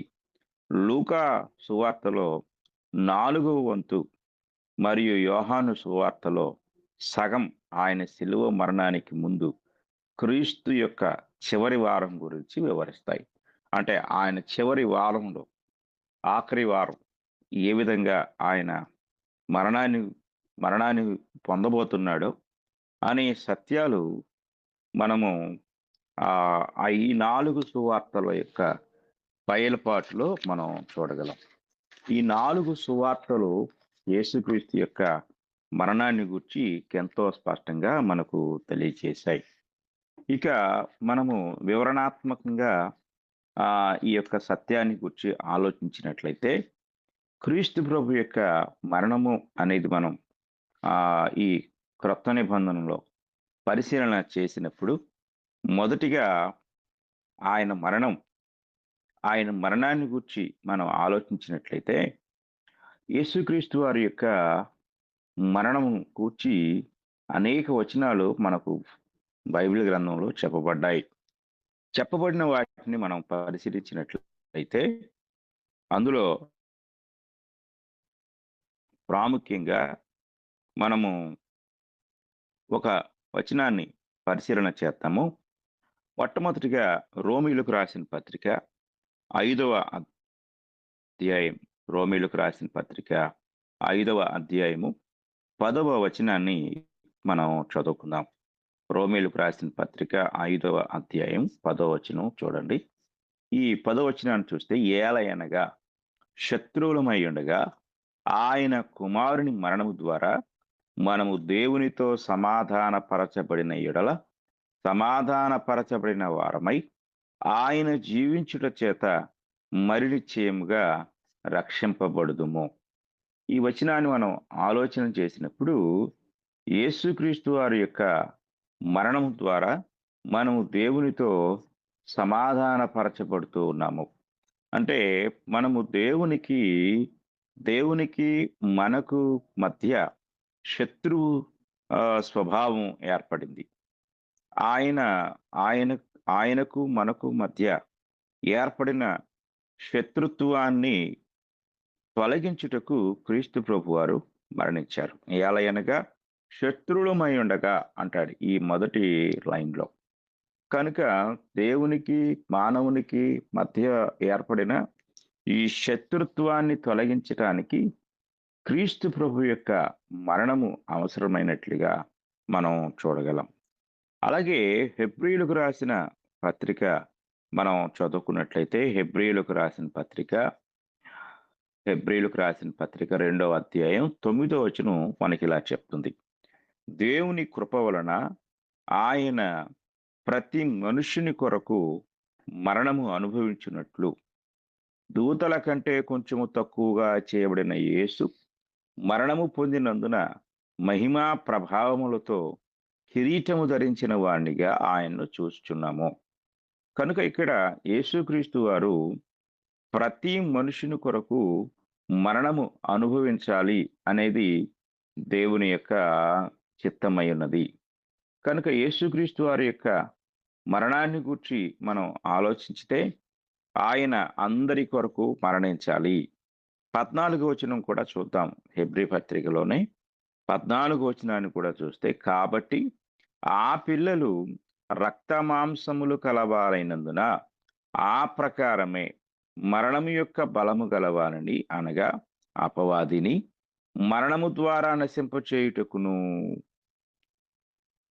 జీవిత కాలమంతయు మరణ భయము చేత దాస్యమునకు లోబడిన వారిని విడిపించుటకును ఆయన కూడా రక్త మాంసములలో పాలివాడాయను. కనుక ఈ 9 అలాగే 14 వచనాలు మనం పరిశీలించినప్పుడు యేసుక్రీస్తు వారి యొక్క మరణానికి సంబంధించిన కారణాలను దేవుని వాక్యం ఎంతో స్పష్టంగా మనకు తెలియజేస్తుంది. అలాగే మరొక వచనాన్ని కూడా చూద్దాం. ప్రకటన గ్రంథం ప్రకటన గ్రంథము 5వ అధ్యాయము 6 నుండి మనం చదువుకుందాం. 6వ వచనం నుండి 6వ వచనం నుంచి మనం చూస్తే, మరియు సింహాసనమునకును ఆ 4 జీవులకును పెద్దలకును మధ్యను వధింపబడినట్లు నిన్న గొర్రెపిల్ల నిలిచిండుట చూచితిని. ఆ గొర్రెపిల్లకు 7 కొమ్ములను 7 కన్నులను ఉండెను. ఆ కన్నులు భూమి అందంతటికి పంపబడిన దేవుని 7 ఆత్మలు. ఆయన వచ్చి సింహాసనం మందు ఆసీనుడయుండి వాని కుడి చేతిలో నుండి ఆ గ్రంథమును తీసుకునెను. ఆయన దాన్ని తీసుకున్నప్పుడు ఆ 4 జీవులను వీణలను ధూపద్రవ్యములతో నిండిన సువర్ణ పాత్రలను పట్టుకుని ఉన్న ఆ 24 పెద్దలను ఆ గొర్రెపిల్ల ఎదుట సాగిలపడిరి. ఆ పాత్రలు పరిశుద్ధుల ప్రార్థనలు. ఆ పెద్దలు, నీవు ఆ గ్రంథమును తీసుకొని దాని ముద్రలను విప్పుటకు యోగ్యుడవు. నీవు వధింపబడిన వాడవై నీ రక్తం ఇచ్చి ప్రతి వంశములోను ఆయా భాషలు మాట్లాడు వారిలోను ప్రతి ప్రజలోను ప్రతి జనములోను దేవుని కొరకు మనుషులను కొని మా దేవునికి వారిని ఒక రాజ్యముగాను యాజకులనుగాను చేసితివి గనుక వారు భూలోకమందు ఏలుదురని కొత్త పాట పాడుతారు. కనుక ఇక్కడ మనం జాగ్రత్తగా పరిశీలించినట్లయితే 12వ వచనం కూడా చూద్దాం. వారు వధింపబడిన గొర్రెపిల్ల శక్తియు ఐశ్వర్యమును జ్ఞానమును బలమును ఘనతయు మహిమయు స్తోత్రమును పొందనర్హుడని గొప్ప స్వరముతో చెప్పుచుండిరి. కనుక యేసుక్రీస్తు వారి యొక్క దైవత్వము అలాగే ఏకకాలంలో మానవత్వము రెండిటి ప్రదర్శన ఇక్కడ జరుగుతుంది. దైవత్వాన్ని బట్టి వారు ఆయనకు ఘనత మహిమ స్తోత్రము పొందనర్హుడు అని చెప్పుచూ ఉన్నారు. అలాగే ఆయన గొర్రెపిల్ల అనగా లోక పాపంలో మోసుకొని గొర్రెపిల్లగా అనగా మానవ రూపములో ఉన్నవాడిగా లేక శరీరాన్ని ధరించిన వానిగా సర్వలోక మానవుల యొక్క పాప ప్రక్షాళన జరిగించుటకు పాప విమోచన జరిగించుటకు ఆయన రక్తము చిందించి మరణించవలసిన వాడుగా ఏర్పరచబడిన వాడని ఈ యొక్క వాక్య భాగాలు మనకు తెలియజేస్తూ ఉన్నాయి. కనుక యేసుక్రీస్తు వారి యొక్క మరణము ఏమి జరిగించింది అనేది మనం ఆలోచించితే యేసుక్రీస్తు వారి యొక్క మరణములో ఇన్ని కార్యాలు జరిగించబడ్డాయి. ఇక మనము యేసుక్రీస్తు వారి మరణాన్ని గురించి మరొక విషయం, రెండవ విషయాన్ని మనం చదువుకుందాం. రెండవది ఏమిటంటే ఆయన శిలువ. ఆయన శిలువను గురించి మనం ఆలోచించినప్పుడు కొరింథీయులకు రాసిన మొదటి పత్రిక 1వ అధ్యాయము 23వ వచనం మనం చదువుకున్నట్లయితే అక్కడ మనకు ఈ విషయం తెలియచేయబడుతుంది. కొరింథీయులకు రాసిన మొదటి పత్రిక 1వ అధ్యాయము 23వ వచనాన్ని మనం చదువుకుందాం. అయితే మేము సిలువ వేయబడిన క్రీస్తును ప్రకటించుచున్నాము. సిలువ అనేది మానవాళి యొక్క రక్షణార్థమైన ప్రకటనగా మారిపోయింది. అంటే సిలువ అనేది 2 కొయ్యలకు లేక 2 చెక్కలకు సంబంధించింది కాదు. ఈరోజు చాలా మంది సిలువ పైన జరిగిన ఆ యొక్క మరణ కార్యము లేక బలియాగము లేక అర్పణ పక్కన పెట్టేసి కేవలము సిలువను మాత్రమే, అంటే సిలువ రూపాన్ని మాత్రమే తీసుకున్నారు. సిలువ రూపము చెక్కలతోనూ అలాగే రకరకాల లోహాలతోనూ మనుషులు తయారు చేయించి సిలువ పైన జరిగిన కార్యాన్ని, సిలువపై మరణించిన వ్యక్తిని, సిలువపై జరిగిన దేవుని యొక్క అనాది సంకల్పము యొక్క నెరవేర్పుని పూర్తిగా పక్కన పెట్టేసి ఆ సిలువను మాత్రమే తీసుకున్నారు. సిలువ ఒక సింబల్గా, అంటే ఒక మతానికి సింబల్గా, సిలువ ఒక వ్యక్తి యొక్క గుర్తింపుకు సింబల్గా, అంటే వీరు క్రైస్తవులు అని వ్యక్తిగతంగా గుర్తించబడటానికి ఈ సిలువ ఒక క్రైస్తవ మతానికి సింబల్ అని మత సంబంధమైన సింబాలిక్గా క్రైస్తవులుగా గుర్తించబడటానికి ఒక సింబాలిక్గా మనుషులు తీసుకున్నారు. కానీ ఆ సిలువ పైన ఏం జరిగింది అనే విషయాన్ని వారు మర్చిపోయారు, నేటి కాలంలో ఉన్నవారు. అయితే ఇక్కడ అపోస్తలులు ఏం చేశారు అంటే, సిలువ వేయబడిన క్రీస్తును ప్రకటించుచున్నాము. సిలువ మాత్రమే కాదు, అక్కడ వారి ప్రకటన ఏంటి అంటే క్రీస్తును ప్రకటించడం. ఈరోజు సిలువ అనేది మనకు ఒక అలంకార వస్తువుగా, అది బంగారుతో చేయబడి మెడలో వేసుకునే ఒక, లేక వేలికి ధరించే ఒక, లేక రకరకాలుగా గృహాలలో గోడలకు వేలాడదీయబడే ఒక గుర్తుగా, ఒక సింబల్గా దేవుడు ఇవ్వలేదు. ఆ సిలువ పైన ఎవరైతే మరణించారో ఆ క్రీస్తును ప్రకటించుటకే సిలువ అనేది మనకు దేవుడు అనుగ్రహించాడు. కనుక సిలువ యొక్క ఉద్దేశాన్ని మనము గ్రహించవలసిన వారమై ఉన్నాం. అపోస్తలులు సిలువను ప్రకటించలేదు, సిలువ వేయబడిన క్రీస్తును ప్రకటించారు. సిలువను గూర్చి వారు చెప్పలేదు, సిలువలో జరిగిన కార్యాన్ని వారు చెప్పారు. ఎందుకంటే సిలువ అనేది క్రీస్తుతో మాత్రమే లేదు, క్రీస్తు కంటే ముందే సిలువ ఉంది. అంటే క్రీస్తు మరణించక ముందే సిలువ ఉంది. రోమియులు విధించే అత్యంత క్రూరమైన శిక్షలకు పరాకాష్ట సిలువ శిక్ష. సిలువ శిక్ష అనేది మనం గ్రహించినప్పుడు ఆ సిలువ శిక్ష వారి అత్యంత క్రూరత్వానికి, వారి రాక్షసత్వానికి కనిపెట్టబడిన ఘోరమైన శిక్ష. ఆ శిక్షలను బందిపోటు దొంగలు, దేశద్రోహ నేరం చేసిన వారు, తీవ్రవాదులు, చట్ట వ్యతిరేక కార్యక్రమాలను పాల్పడిన వారు, రోమా ప్రభుత్వానికి ఎదురు తిరిగిన వారు, వీరందరికీ విధించబడే శిక్ష. ఆల్రెడీ రోమా ప్రభుత్వం యొక్క హయాంలో అనేక మంది సిలువ వేయబడ్డారు. యేసుక్రీస్తు ఒక్కరే కాదు, కానీ ఆ సిలువలకు గుర్తింపు రాలేదు. కానీ క్రీస్తు ప్రభు యొక్క సిలువకు మాత్రమే విశ్వవ్యాపితముగా పరలోకమందు భూలోకమందు కూడా గుర్తింపు వచ్చింది. దానికి కారణం సిలువ కాదు కానీ సిలువ మీద మరణించిన క్రీస్తు ప్రభు. సిలువ కాదు కానీ క్రీస్తు ప్రభు యొక్క మరణం ద్వారా సర్వమానవాళికి దేవుడు అనుగ్రహించిన మహిమాన్వితమైన రక్షణ కార్యం. ఇది సిలువ యొక్క సత్యం. కనుక అపోస్తలులు అన్నారు, అయితే మేము సిలువ వేయబడిన క్రీస్తును ప్రకటించుచున్నాము అని వారు సిలువకు ఒక గుర్తింపును తెచ్చారు. సిలువ క్రీస్తుకు గుర్తింపునివ్వలేదు, క్రీస్తు సిలువకు గుర్తింపునిచ్చాడు. ఎందుకంటే క్రీస్తు కంటే ముందు సిలువ ఉంది, దానికి గుర్తింపు లేదు. అది నీచమైనదిగా, అవమానమైనదిగా, హేయమైనదిగా, క్రూరమైనదిగా గుర్తింపు తెచ్చుకుంది. అయ్యో సిలువ మరణం అని ఆ మరణం పేరు వింటేనే ఒక రకమైన భయాందోళనకు గురయ్యే విధానాన్ని సిలువ తెస్తే, క్రీస్తు ప్రభు యొక్క సిలువ మానవాళికి నిరీక్షణను, మానవాళికి రక్షణను, మానవాళికి విమోచనను తెచ్చిన ఒక గొప్ప వరముగా పరిణమించింది. కనుక క్రీస్తు సిలువ మీద మరణించుటకు ముందు సిలువ యొక్క గుర్తింపు వేరు. అది అసహ్యాన్ని, క్రూరత్వాన్ని లోకానికి చూపించింది. కానీ క్రీస్తు సిలువను ఎక్కుట ద్వారా క్రీస్తు ప్రభు యొక్క సిలువ మరణము మానవాళికి నిరీక్షణగా,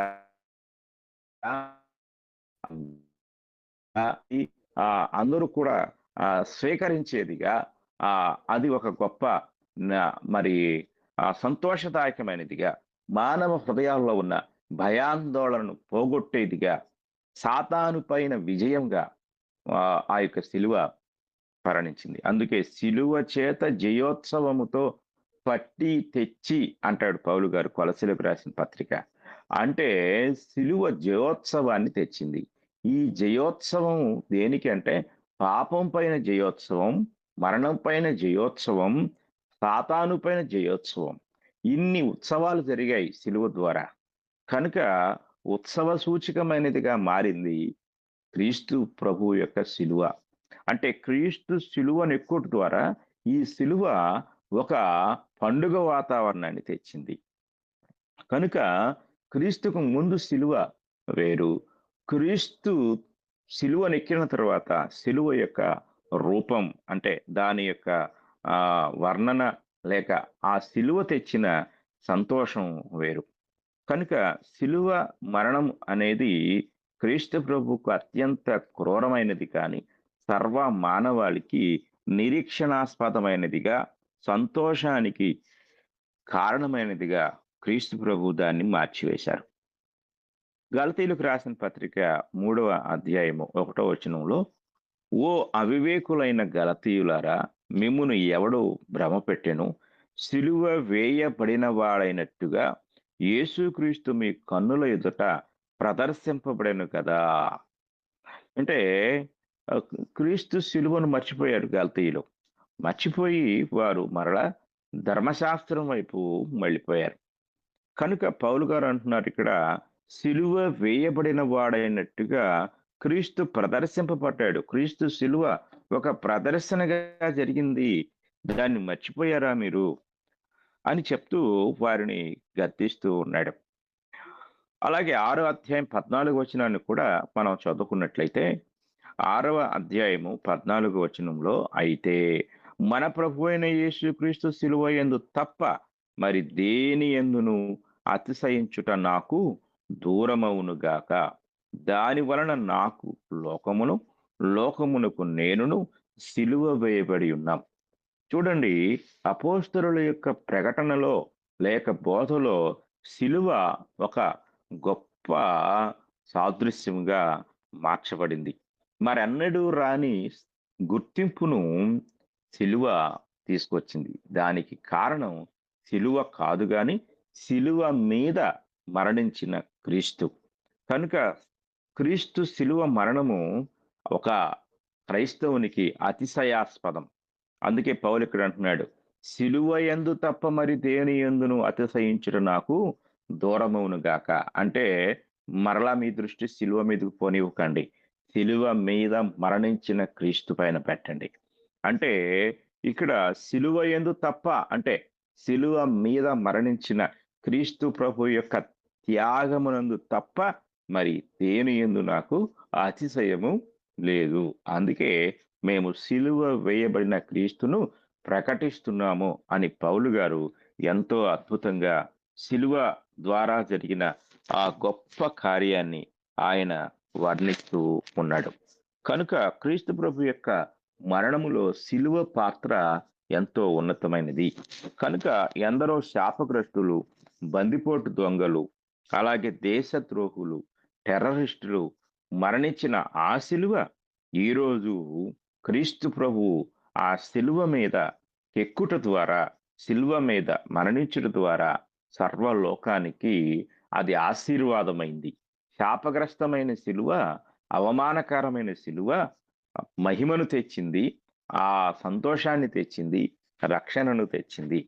అప్పటి వరకు చిన్న చూపు చూపబడిన, కళ్ళెత్తి కూడా అటు వెళ్తూ దాని వైపు చూడటానికి ఇష్టపడని లేక అసహించుకునే ఆ సిలువ ఈరోజు క్రైస్తవుల గృహాలలోను, క్రైస్తవుల హృదయాలలోను, క్రైస్తవుల మందిరాల్లోనూ ఒక ప్రతిబింబముగా లేక గుర్తుగా, ఎన్నడూ మర్చిపోని సంతోషదాయకమైన గుర్తుగా ఆ సిలువ ఒక గొప్ప స్థానాన్ని సంపాదించుకుంది. కనుక ఈ విషయాలు మనం జాగ్రత్తగా పరిశీలించినట్లయితే సిలువ తెచ్చిన ఈ సంతోషాన్ని మనం జాగ్రత్తగా గ్రహించాలి. అలాగే ఎఫెసీయులకు రాసిన పత్రిక 2వ అధ్యాయం 16వ వచనాన్ని కూడా మనం చదువుకుందాం. 2వ అధ్యాయం, ఎఫెసీయులకు రాసిన పత్రిక 2వ అధ్యాయం 16వ వచనం చూడండి. తన సిలువ వలన ఆ ద్వేషమును సంహరించి దాని ద్వారా వీరిద్దరిని ఏక శరీరముగా చేసి దేవునితో సమాధానపరచవలనని ఇలాగు చేసెను గనుక ఆయనయే మనకు సమాధానకారకుడై ఉన్నాడు. ఈ వచనంలో సిలువ ఏం చేసిందో పౌలు గారు చెప్తూ ఉన్నాడు. ఈ సిలువ ఏం జరిగించింది అంటే ఆ ద్వేషమును సంహరించి దాని ద్వారా వీరిద్దరిని ఏక శరీరముగా చేసింది. ఎవరు వీరిద్దరు? అసలు ఎవరిని గూర్చి ఈ యొక్క సిలువను గూర్చి సిలువ చేసిన కార్యాన్ని గురించి పౌలు గారు మాట్లాడుతున్నారు అంటే కొంచెం మనకు ముందుకు వెళ్ళినట్లయితే చక్కని వివరణ మనకు కనపడుతుంది. మనము ఎఫెసీ పత్రిక 2వ అధ్యాయము 11వ వచనం నుండి మనం చదువుకుంటే 2 జాతుల గురించి, 2 వ్యక్తుల గురించి ఇక్కడ పౌలు గారు మాట్లాడుతున్నాడు. ఎవరు ఈ 2 జాతులు? కాబట్టి మునుపు శరీర విషయంలో అనుజనులయ్యుండి శరీరమందు చేతితో చేయబడిన సున్నతి గలవారు అనబడిన వారి చేత సున్నతి లేని వారు అనబడిన మీరు ఆ కాలమందు ఇశ్రాయేలుతో సహపౌరులు కాక పరదేశులను, వాగ్దాన నిబంధనలు లేని పరజనులను, నిరీక్షణ లేని వారును, లోకమందు దేవుడు లేని వారునయ్యుండి క్రీస్తుకు దూరస్తులైంటురని మీరు జ్ఞాపకం చేసుకున్నది. అయినను మునుపు దూరస్తులైన మీరు ఇప్పుడు క్రీస్తు యేసునందు క్రీస్తు రక్తం వలన సమీపస్తులై ఉన్నారు. ఆయన మన సమాధానమై ఉండి మీకును మాకును ఉండిన ద్వేషమును అనగా విధిరూపకమైన ఆజ్ఞల గల ధర్మశాస్త్రమును తన శరీరముందు కొట్టివేయట చేత మధ్య గోడను పడగొట్టి మన ఉభయులను ఏకము చేశాను. ఇట్లు సంధి చేయుచు ఈ ఇద్దరిని తన యందు ఒక్క నూతన పురుషునిగా సృష్టించి తన శిలువ వలన ఆద్వేషమును సంహరించి దాని ద్వారా వీరిద్దరిని ఏక శరీరముగా చేసి దేవునితో సమాధాన పరచవలని ఇలాగు చేసెను. ఏం చేసింది శిలువ, లేక శిలువ ద్వారా ఏం జరిగింది అనేది మనం జాగ్రత్తగా పరిశీలన చేసినట్లయితే శరీర విషయంలో అన్యులుగా ఉన్న, అంటే ఒకవైపు యూదులు, మరొక వైపు అన్యులు, వీరిద్దరూ కూడా ధర్మశాస్త్ర కాలము నుండి బద్ధ శత్రువులుగా ఉన్నారు. వారు శత్రువులుగా ఉండటానికి కారణం ఏంటంటే ధర్మశాస్త్రమే. ధర్మశాస్త్రము వీరిద్దరిని వేరు చేసింది. ధర్మశాస్త్రంలో ఉన్న ఆజ్ఞలు 2 రకాల ప్రజలుగా వారిని విభజించింది. వారు ఒకటి అన్యజనులు, వారికి పౌరసత్వం లేదు, అలాగే వారికి ఒక సొంత దేశము లేదు, వారికి వాగ్దానాలు లేవు, వారికి నిబంధనలు లేదు, వారు నిరీక్షణ లేనివారుగా ఉన్నారు. ఆఖరికి వారికి దేవుడే లేడు, ఆఖరికి వారు క్రీస్తుతో సంబంధం లేని దూరస్తులుగా ఉన్నారు. ఇన్ని కారణాల చేత ఉన్న వీరిని క్రీస్తు యొక్క రక్తము వలన, క్రీస్తు ప్రభు యొక్క శిలువ త్యాగం వలన ఆయన వారికి వీరికి మధ్య ఒక అడ్డుగోడగా ఉండి వారిని 2 జాతులుగా విడగొట్టి ఒకరి మధ్య ఒకరికి సంబంధం లేకుండా చేసిన ధర్మశాస్త్రం అనే గోడను కూల్చటం ద్వారా ఇప్పుడు వారిద్దరికి మధ్య ఉన్న ఆ భేదాలు పోయాయి. ఇప్పుడు క్రీస్తు ప్రభు తన శిలువ ద్వారా, ఆ శిలువ బలియాగము ద్వారా ఆయన వారిని ఐక్యపరిచాడు, ఏక శరీరంగా చేశాడు. అటు యూదుడు లేడు, ఇటు అన్యుడు లేడు, వీరిద్దరిని కూడా ఒక కొత్త నూతన పురుషునిగా, ఒక కొత్త మానవునిగా ఆయన సృష్టించాడు. ఈ క్రొత్త మానవుడు, ఈ క్రొత్త పురుషుడు ఎవరు అంటే తన యందు ఒక్క నూతన పురుషునిగా సృష్టించాడు. ఎవరు ఈ ఒక్క నూతన పురుషుడు అంటే క్రైస్తవుడు. అటు యూదుణ్ణి లేకుండా చేశాడు, ఇటు అన్యుణ్ణి లేకుండా చేశాడు. వీరిద్దరిని మాయం చేసి వారిద్దరిని ఒక కొత్త పురుషునిగా ఆయన అవతరింపచేశాడు, సృష్టించాడు. ఆ సృష్టి క్రైస్తవుడు.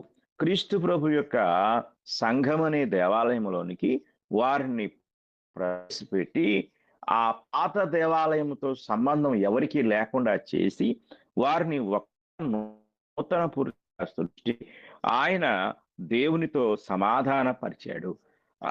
కనుక క్రీస్తు మన సమాధానమునకు కారకుడై ఉన్నాడు. ఆ సమాధాన కారణాన్ని లేక సమాధాన స్థితిని ఈ 2 జాతుల వారికి అనుగ్రహించింది ఏమిటంటే క్రీస్తు ప్రభు యొక్క శిలువ. క్రీస్తు ప్రభు యొక్క శిలువ మరణము ద్వారా ఈ గొప్ప కార్యాన్ని దేవుడు జరిగించినట్లుగా మనం చూస్తున్నాం. కనుక శిలువ అంటే క్రీస్తు ప్రభు యొక్క మరణములో శిలువ యొక్క పాత్ర అత్యంత అద్భుతమైనది. ఆ యొక్క అత్యంత అద్భుతమైన శిలువ కార్యము ద్వారా దేవుడు ఆయన చేసిన గొప్ప సమాధానం మనకి ఇక్కడ కనపడుతుంది. ఇక కొలస్సీ పత్రిక 1వ అధ్యాయం 20వ వచనాన్ని కూడా మనం చదువుకున్నట్లయితే, ఆయన శిలువ రక్తము చేత సంధి చేసి ఆయన ద్వారా సమస్తమును, అవి భూలోకమందున్నవైనను పరలోకమందున్నవైనను వాటినన్నిటినీ ఆయన ద్వారా తనతో సమాధానపరచుకొనవలనియు తండ్రి అభీష్టమాయెను. ఇక్కడ దేవుని యొక్క అనాది సంకల్పంలో తండ్రి అయిన దేవుడు కుమారుడైన యేసుక్రీస్తు వారి యొక్క శిలువ రక్తము చేత సర్వ మానవాళికి సంధి చేస్తూ ఉన్నాడు. ఆయన ద్వారా సమస్తమును, అవి భూలోకమందున్నవైనను పరలోకమందున్నవైనను వాటినన్నిటినీ ఆయన ద్వారా తనతో సమాధానపరచుకొనవలెనని తండ్రి అభీష్టమాయెను. పూర్వకాలంలో మనము గమనించినట్లయితే పాత నిబంధన గ్రంథంలో హిజ్కియా రాజు పరిపాలిస్తున్నప్పుడు, హిజ్కియా మాత్రమే కాదు, చాలా మంది యూదా రాజులు, ఇశ్రాయేలు రాజుల కాలంలో అటు అషూరియులు అలాగే బబులోనీయులు దండెత్తి వచ్చేవారు. దండెత్తి వచ్చి వారిని బెదిరించి యుద్ధం లేకుండా వారితో సంధి చేసుకునేవారు. ఆ సంధి ఏమిటంటే, మీరు ప్రతి సంవత్సరము మీ దేశము నుండి మా దేశానికి కొంత కప్పము కట్టాలి, అంటే కొంత ధనాన్ని మీరు మాకు పన్నుగా ఇవ్వాలి. ఇది చేసినట్లయితే మేము మీ దేశం మీదకి యుద్ధానికి రాము అని చెప్పి వారు దీని ద్వారా సంధి చేసుకునేవారు. అంటే వారి సంధికి మూలం ఏమిటంటే, వారు విధించిన ఆ యొక్క పన్ను. ఆ పన్ను ఆ యొక్క ధనము ద్వారా వారికి వీరికి మధ్య యుద్ధ నివారణ జరిగి వారు ఒకరితో ఒకరు సమాధానపడి వారు అలాగా కలిసి జీవించేవారు. అలాగే యేసుక్రీస్తు వారి యొక్క శిలువ మరణము, ఆయన చిందించిన రక్తమే ఇక్కడ కప్పం, పన్ను. ఆ పన్ను ద్వారా మన మీద దేవునికున్న ఉగ్రత, శత్రుత్వము ఇదంతా కూడా సంధి చేయబడి, ఆ పాపము ద్వారా మనకు దేవుడు విధించబోయే నిత్య శిక్ష నివారించబడి మనలను దేవుడు తనతో సమాధానపరుచుకుంటున్నాడు. అలా సమాధానపరిచేవారు ఎవరంటే, క్రీస్తు శిలువ యొక్క మరణం, క్రీస్తు శిలువ మీద చిందించబడిన రక్తం. ఈ రెండు కూడా సర్వ మానవాళిని దేవునితో సమాధానపరుస్తూ ఉన్నాయి. సిలువలో జరిగిన మహా అద్భుతాలు ఇవి. కనుక సిలువలో మరణం మాత్రమే. ఈరోజు మనం ఈస్టర్ పండుగ రోజు ఏం చేస్తామంటే, సిలువను అలంకరించటము, సిలువ పైన చనిపోయిన క్రీస్తు యొక్క మరణాన్ని బట్టి దుఃఖించటము, అలాగే ఇంకా కొన్ని దురాచారాలు కూడా ఉన్నాయి. వాటిని మనం పక్కన పెడితే, అసలు సిలువ మీద దేవుడు ఏం జరిగించాడు, సిలువ ద్వారా మానవాళికి వచ్చిన లాభాలేమిటి, సిలువ ద్వారా దేవుడు ఏ ఉద్దేశాన్ని కలిగి ఉన్నాడు, ఇదంతా మనం మర్చిపోయాం. ఇదంతా మనకు అనవసరమైన విషయంగా భావించి కేవలము సిలువ మీద జరిగిన ఆ హింస, ఆ మరణం అదొక్కటే దృష్టిలో పెట్టుకుంటున్నాం. కనుక దేవుని యొక్క దృష్టిలో అవి లేవు. అసలు దేవుని యొక్క దృష్టిలో సిలువ మరణం కాదు, సిలువ మరణం ద్వారా కలిగిన ఫలితం. దేవుడు సిలువ మరణం ద్వారా ఒక అద్భుతమైన ఫలితాన్ని రాబట్టాలనుకున్నాడు. ఆ ఫలితము సర్వ మానవాళికి కృపావరముగా అనుగ్రహించాలనుకున్నాడు. ఆ కృపావరము పట్ల మనం దృష్టి కలిగి ఉండాలి. సిలువ నీకేమిచ్చింది? సిలువ ద్వారా ఒక క్రైస్తవుడిగా నువ్వేం పొందావు? సిలువ ఇటు క్రైస్తవులకు మాత్రమే కాదు, సమస్త జనులకు అది ఒక గొప్ప ఆశ్రయపురముగాను, అనేకులకు నిరీక్షణాస్పదముగాను, గొప్ప బహుమానముగాను దేవుడు అనుగ్రహించాడు.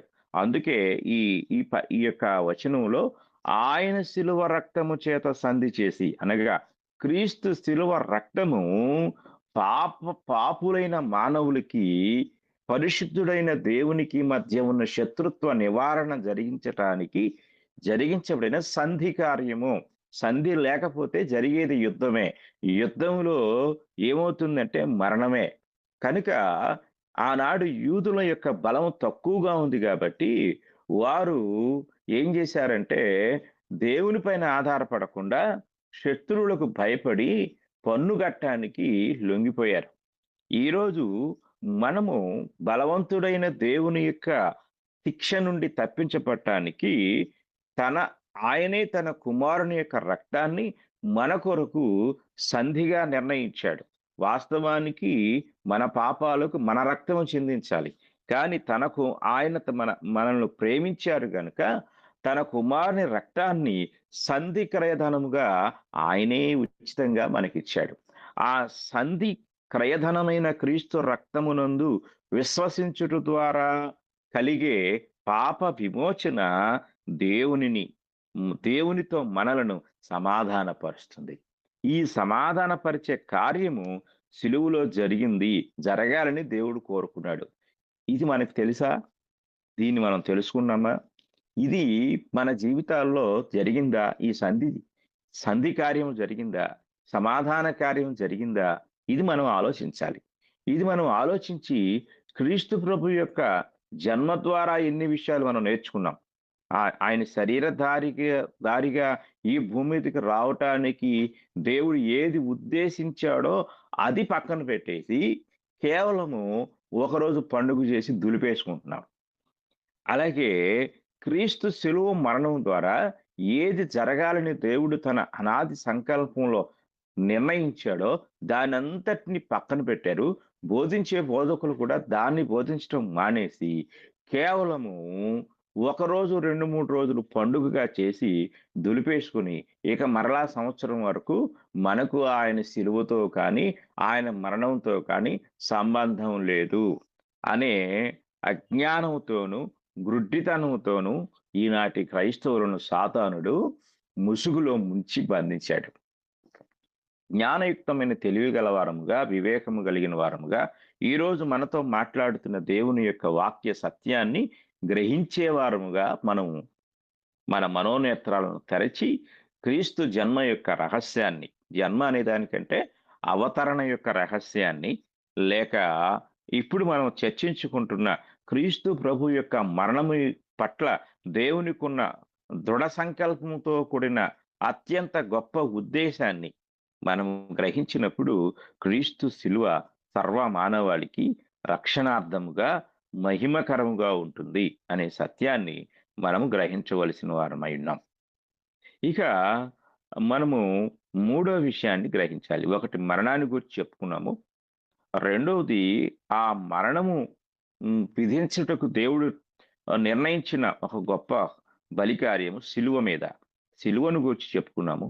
మూడవది ఆయన యొక్క రక్తాన్ని గురించి మనము చెప్పుకుందాం. ఆయన రక్తాన్ని గురించి మనం ఆలోచించినట్లయితే సిలువ మీద క్రీస్తు ప్రభువు చిందించిన రక్తాన్ని గురించి క్రీస్తు ప్రభు యొక్క మాటల్లో మనం చూసినప్పుడు మత్తయి సువార్త 26వ అధ్యాయము, మత్తయి సువార్త 26వ అధ్యాయము 28వ వచనాన్ని మనం చదువుకుందాం. 28వ వచనంలో యేసు ప్రభు అంటున్నాడు, ఇది నా రక్తము, అనగా పాప క్షమాపణ నిమిత్తము అనేకుల కొరకు చిందింపబడుచున్న నిబంధన రక్తము. జాగ్రత్తగా మనం గమనించినట్లయితే ఇక్కడ ఎంతో చక్కగా నా రక్తము, for this is my blood of the new testament. జాగ్రత్తగా మనం ఆలోచించినప్పుడు ఎందుకు ఈ యొక్క రక్తం అంటే అనేకుల కొరకు చిందింపబడుచున్న నిబంధన రక్తము అంటే అనేకుల కొరకు అనగా పాప క్షమాపణ కొరకు, అంటే అనేకులకు అనగా పాప క్షమాపణ నిమిత్తము ఎందుకు ఈ రక్తము చిందించబడింది అంటే క్రీస్తు ప్రభు యొక్క మరణములో మనము మూడవ విషయాన్ని ధ్యానిస్తున్నాము.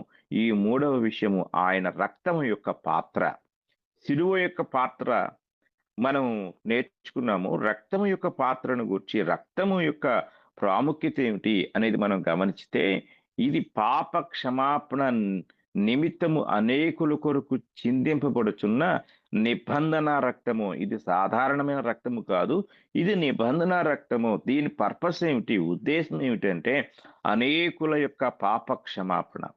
కనుక క్రీస్తు శిలువ మీద చిందించబడిన రక్తము యొక్క ఉద్దేశము అనేకుల యొక్క పాప క్షమాపణ కొరకైనది. అనగా దాని ద్వారా పాప విమోచన కార్యము, పాప క్షమాపణ కార్యము జరిగించబడాలి. మార్కు సువార్త 14వ అధ్యాయము 24వ వచనాన్ని మనం చదువుకున్నట్లయితే అక్కడ కూడా ఈ మాటే కనపడుతుంది. అప్పుడు ఆయన, ఇది నిబంధన విషయమై అనేకుల కొరకు చిందింపబడుచున్న నా రక్తము అని ఈ యేసుక్రీస్తు వారు ఇక్కడ కూడా తెలియచేయటం జరుగుతుంది. అలాగే ఎఫెసీయులకు రాసిన పత్రిక 1వ అధ్యాయము 7వ వచనాన్ని మనం చదువుకున్నట్లయితే, దేవుని కృపా మహదైశ్వర్యమును బట్టి ఆ ప్రియుని యందు ఆయన రక్తము వలన మనకు విమోచనము, అనగా మన అపరాధములకు క్షమాపణ మనకు కలిగి ఉన్నది. క్రీస్తు రక్తము మనకు అనుగ్రహించేది మన అపరాధములకు, మన పాపములకు క్షమాపణ అనే సత్యాన్ని మనము చాలా జాగ్రత్తగా గ్రహించాలి. అలాగే కొలస్సీలకు రాసిన పత్రిక కూడా మనం చదువుకున్నట్లయితే 1వ అధ్యాయము 14వ వచనాన్ని మనం చదువుకున్నప్పుడు, ఆ కుమారుని యందు మనకు విమోచనము, అనగా పాప క్షమాపణ కలుగుచున్నది. ఆ కుమారుని యందు, అనగా ఆ కుమారుడైన క్రీస్తు ప్రభువు చిందించిన రక్తము ద్వారా మనకు పాప క్షమాపణ, పాప విమోచన జరుగుతూ ఉంది. అలాగే క్రీస్తు రక్తం ఏమి మనకు అనుగ్రహించిందంటే, 1 యోహాను పత్రిక 1వ అధ్యాయము 7వ వచనాన్ని మనం చదువుకున్నట్లయితే, ఆయన వెలుగులో ఉన్న ప్రకారము మనమును వెలుగులో నడిచిన యెడల మనము అన్యోన్య సహవాసము గలవారమైందుము.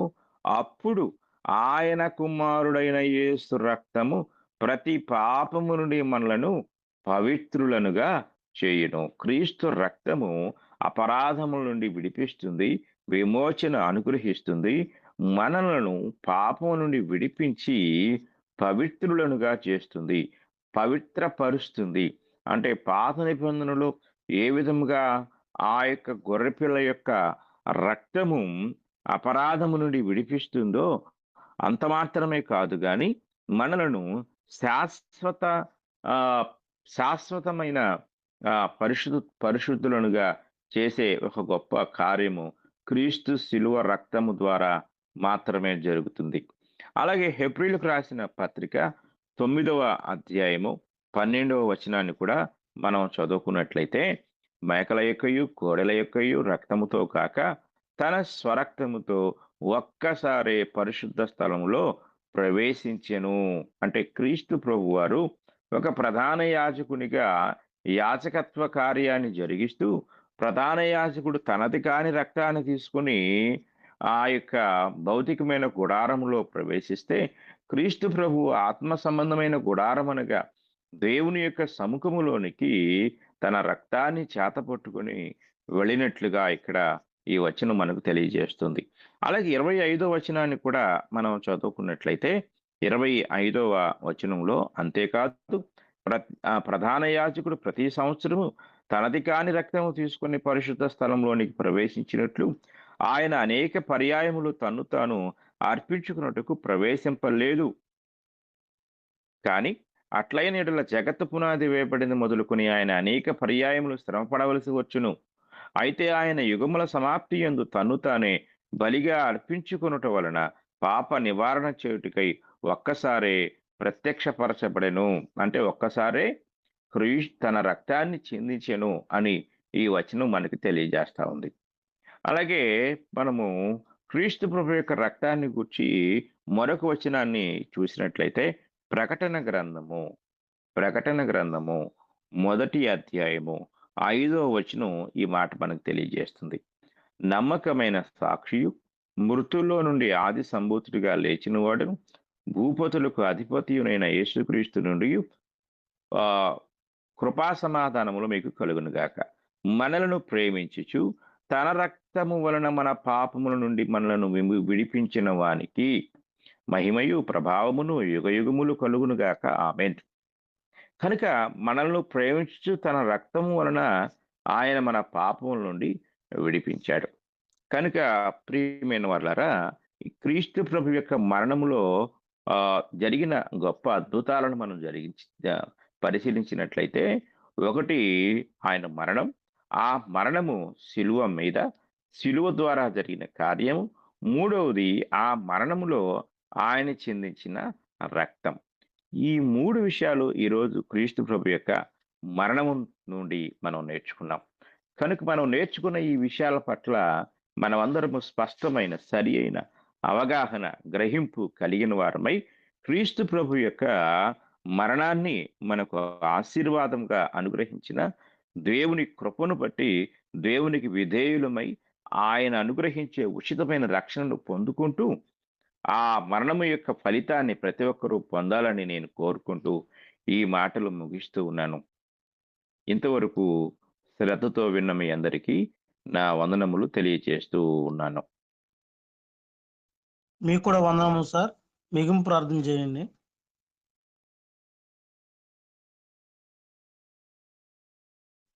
పరిశుద్ధుడు అయిన తండ్రి, ఈ ఉదయకాల సమయంలో మరొక్కసారి మా ప్రభు యొక్క మరణ ఫలితాలను గూర్చిన వాస్తవ సత్యాలను మీరు మాకు బయలుపరిచారు. మా తండ్రి, ఇంతకాలము మేము ఆయన జన్మను గుర్చిన విషయాలను నేర్చుకున్నాము. ఇప్పుడు ఆయన మరణాన్ని గుర్చిన వాస్తవ సత్యాలను మేము నేర్చుకుంటున్నాం. మేము కేవలం వినేవారుగా ఉండక క్రీస్తు ప్రభు యొక్క మరణానికి సంబంధించిన వాస్తవాలను, మీ కుమారుని మరణం ద్వారా మీరు మాకు అనుగ్రహించిన ఫలితాలను, మాకు మాత్రమే కాదు సర్వలోకానికి మీరు ఆ యొక్క మరణం ద్వారా అనుగ్రహించిన కృపను బట్టి మీకు స్తోత్రాలు చెల్లిస్తున్నాం. ఈ మాటలు విన్న మీ బిడ్డలు, తండ్రి, మీ కుమారుని మరణం ద్వారా మీరు ఏ ఏ కార్యాలు జరిగించారో, ఎన్ని గొప్ప ఆశీర్వాదాలు అందులో దాచి ఉంచారో మీరు బయలుపరిచారు. తండ్రి, ఈ యొక్క ఛానల్ ద్వారా ఎందరైతే విన్నారో, ఇంకా వినబోతున్నారో, వారందరి హృదయాల్లో క్రీస్తు ప్రభు యొక్క శిలువ మరణం ద్వారా జరిగిన ఆ గొప్ప కార్యము, తద్వారా మీరు అనుగ్రహించిన ఆశీర్వాదాలు ప్రతి ఒక్కరూ స్వంతం చేసుకునే భాగ్యం దయచేయండి. శిలువ పైన కాకుండా శిలువపై మరణించిన క్రీస్తు ప్రభు పైన, క్రీస్తు ప్రభువు మరణించుట ద్వారా మీరు మాకు అనుగ్రహించిన ఆ గొప్ప ఆశీర్వాదాల పైన మా కనుదృష్టి నిలుపుటకు, మా మనస్సును కేంద్రీకరించుటకు సహాయం దయచేయండి. సాతానుడు కుయుక్తి కలిగిన వాడని మీరు చెప్పారు. ఆ కుయుక్తితో శిలువను మాత్రమే మనుషుల హృదయాలలో పెట్టి, శిలువ పైన మరణించిన మీ కుమారుని మరణం యొక్క ఫలితాలను మా కళ్ళకి కనపడకుండా మా కన్నులు వాడు మూసేశాడు.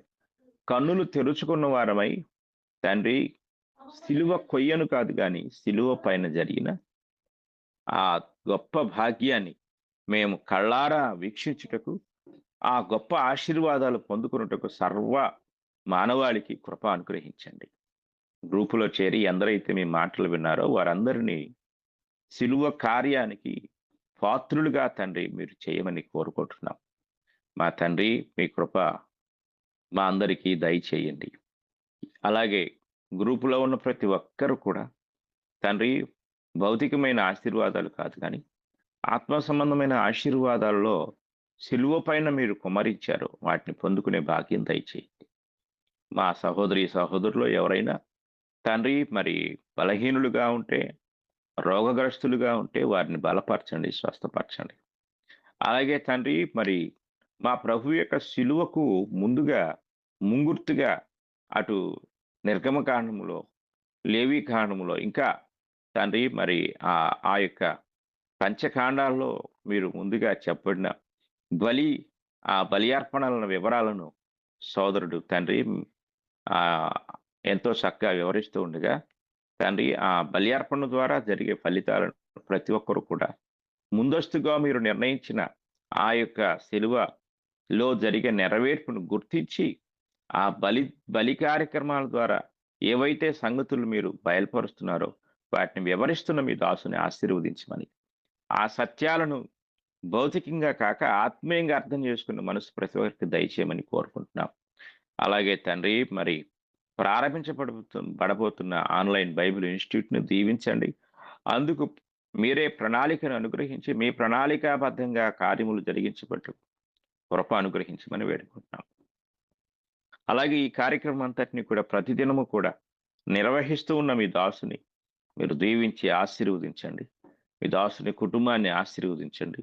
ఇంకా తండ్రి, రానున్న దినాల్లో మరి ఎంతో సమర్పణతో ఈ కార్యాలు నిర్వహించే జ్ఞానం, అట్టి కృప, మంచి ఆరోగ్యము, శక్తి, ఆర్థిక పరిస్థితులు మీ బిడ్డకు దయచేయమని ఈ ప్రార్థన మా ప్రభువైన యేసుక్రీస్తు వారి పరిశుద్ధ నామంలో అడిగి వేడుకుంటున్నాము తండ్రి. ఆమేన్.